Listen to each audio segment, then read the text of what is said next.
1963 সালে মালয়েশিয়া দেশটা স্বাধীন হয়েছে। মালয়েশিয়ার নাগরিকেরা মালয়েশিয়া দেশটা স্বাধীন করছে। আজকে 2025 সাল। মালয়েশিয়ার অর্থনৈতিক অবস্থা দেখেন খুবই ভালো অবস্থানে আছে। বিভিন্ন দেশ থেকে মালয়েশিয়া কাজ করতে হয় মানুষ। 1971 সালে ওমান স্বাধীন হয়েছে। 1971 সালে ওমান দেশটা ওমানের নাগরিকেরা স্বাধীন করছে। আজকে ওমানের অবস্থা দেখেন কোন লেভেলে আছে তারা। তাগর টেহা সারা পৃথিবীতে 3 নম্বর স্থানে আছে শক্তিশালীর দিক দিয়ে। 1971 সালে বাংলাদেশ স্বাধীন হয়েছে। 1971 সালে বাংলাদেশ স্বাধীন হয়েছে। বাংলাদেশের জনগণ আত্মত্যাগের বিনিময়ে দেশটা স্বাধীন করছে। আজকে বাংলাদেশের অবস্থা দেখেন কোন অবস্থানে আছে বাংলাদেশ।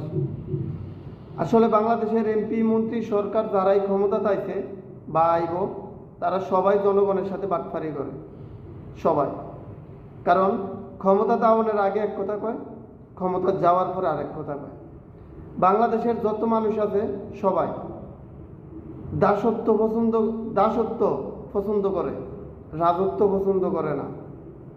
অন্যের গোলামিটারে খুব ভালো মনে করে, আরেকজনকে যে গোলামি করাইব ওইটা ভালো মনে করে না।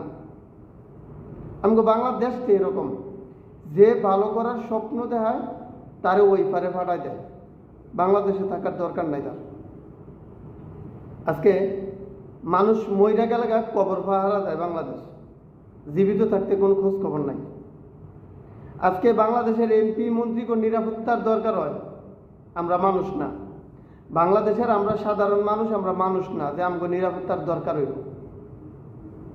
শুধু নিরাপত্তার দরকার এমপি মন্ত্রী সরকার আমলা কামলা তাগো নেতাকর্মীকে। সাধারণ মানুষ যারা আছি আমরা, যারা আমরা ট্যাক্স দেই, যারা আমরা রেমিটেন্স দেই, যারা আমরা দেশের ভিতরে সবচেয়ে বড় ভূমিকা পালন করি, আমাকে নিরাপত্তার দরকার নাই। আমরা রাস্তাঘাটে সিফা সাফায় অল্লি গল্লি, হ্যাঁ, খেতে জমিতে বাড়িতে স্কুলে মাদ্রাসায় মসজিদে কলেজে সব জায়গায় আমরা মরি। কারণ আমাকে নিরাপত্তার দরকার নেই, আমরা মানুষ না। আমরা যদি মানুষ হইতাম, আমরা বাংলাদেশের সাধারণ মানুষ যদি মানুষ হইতাম, আমগরে যদি সরকার বা এমপি মন্ত্রী যারা আছে তারা যদি মানুষ হিসাবে বিবেচনা করতো তাইলে আমগো নিরাপত্তা দিত। এটাই বাস্তবতা। আমরা যাগো লাগিয়ে কান্দি তারা আমগো লাগিয়ে কান্দে না। আমরা যেই দলের লেগে কান্দি ওই দলের নেতাকর্মীরা সাধারণ পাবলিকের লেগে কান্দে না। তাগো পাও যারা করে ছাটাছাটি করে তাগো লেগে তারা কান্দে। এটাই বাস্তবতা।